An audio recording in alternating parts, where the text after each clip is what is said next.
اس کو دنیا کی کوئی طاقت روک نہیں سکتی۔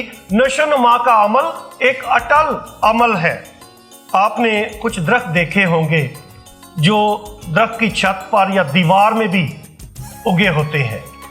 اتنا نشو نما کا زوردار عمل ہے۔ آپ نے کبھی بورڈ کے درخت میں دیکھا ہوگا کہ اس درخت کے اندر کوئی اور درخت اگا ہوتا ہے۔ یہ نشو نما کے عمل کی مثالیں ہیں، اور اس مسلسل عمل کو جو نشو نما کا خوبصورت عمل ہے، بہت خوبصورت شعر ہے جو بیان کرتا ہے مسلسل جو نشو نما کا عمل ہے، اس عمل کی قوت کو، طاقت کو بیان کرتا ہے۔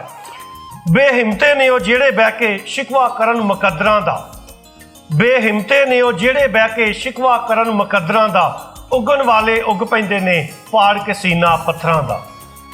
نشو نما کا یہ خوبصورت عمل ایک ایسا عمل ہے جو ہمیشہ جاری رہتا ہے، اور خدا کے فضل سے یہ بیج بڑھتا ہے اور نشو نما پاتا ہے۔ یسوع مسیح عام زبان استعمال کرتے ہیں، لوگوں کی زبان استعمال کرتے ہیں، سادہ الفاظ استعمال کرتے ہیں، اس لیے وہ ارد گرد کے قدرتی ماحول سے، عام زندگی سے مثالیں لیتے ہیں۔ اور آج جو مثال لی ہے یہ بھی ایک کھیتی باڑی کے کلچر سے مثال لی گئی ہے، اور بیج بونے والے کی اور بیج کی جو ہے مثال ہمارے سامنے پیش کی جا رہی ہے۔ کھیتوں میں جو کام ہے، محنت ہے، اس کے 3 مراحل ہیں۔ پہلا بیج بونا، جس کے ساتھ زمین کی تیاری کا عمل بھی شامل ہے۔ دوسرا بیج کی نشو نما، اور تیسرا فصل کاٹنے کا وقت۔ یہ 3 مراحل ہیں جس کو آج کی پاک انجیل میں بیان کیا گیا ہے۔ سب سے زیادہ زور جو ہے یہ نشو نما پر دیا گیا ہے۔ بیج جب بو دیا جاتا ہے تو وہ خود بخود بڑھتا ہے، نشو نما پاتا ہے، انسانی مداخلت کے بغیر وہ بڑھتا ہے۔ ماں باپ کے لیے بہت ضروری امر ہے یہ، اس بات پر غور کرنا انتہائی ضروری ہے کہ آج کی پاک انجیل میں جو بیج کی تمثیل ہے، اس کی نشو نما کی تمثیل ہے۔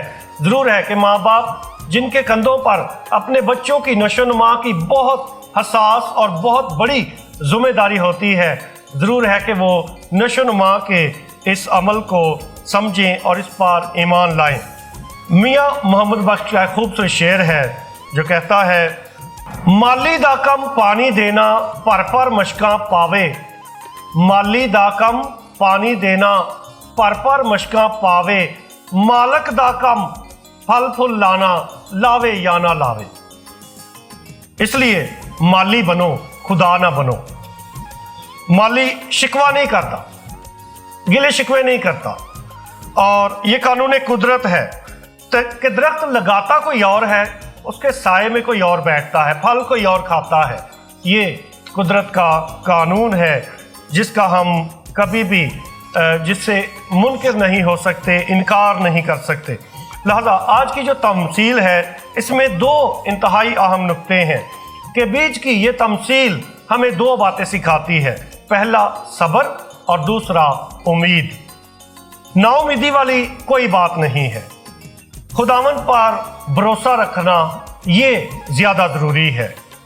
آئیے آج ہم اپنے دل کی زمین کا جائزہ لیں، اپنی زندگی کی زمین کا جائزہ لیں جس میں خدا کا کلام بیج کی مانند آتا ہے، جو پھلنا چاہتا ہے، بڑھنا چاہتا ہے اور بہت سا پھل لانا چاہتا ہے۔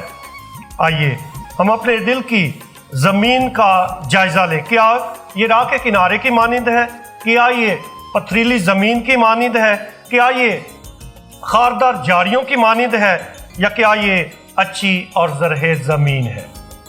خدا کی بادشاہت ہمارے وسیلے سے بڑھنا چاہتی ہے، اور سب سے پہلے ضرور ہے کہ کلام سننے والے کی زندگی تبدیل ہو، پڑھنے اور سننے والے کی زندگی تبدیل ہو، اور اس کے وسیلے سے بے شمار زندگیاں اور ان کی تبدیلی ممکن ہو سکے۔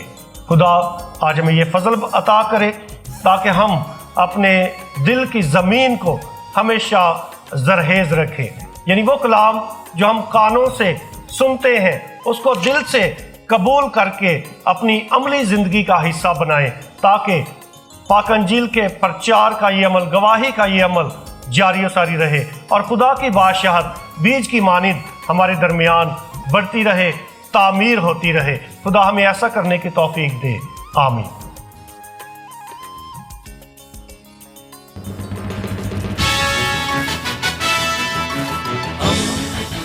دوستی کا پیمبر، ریڈیو ویریتاس ایشیا۔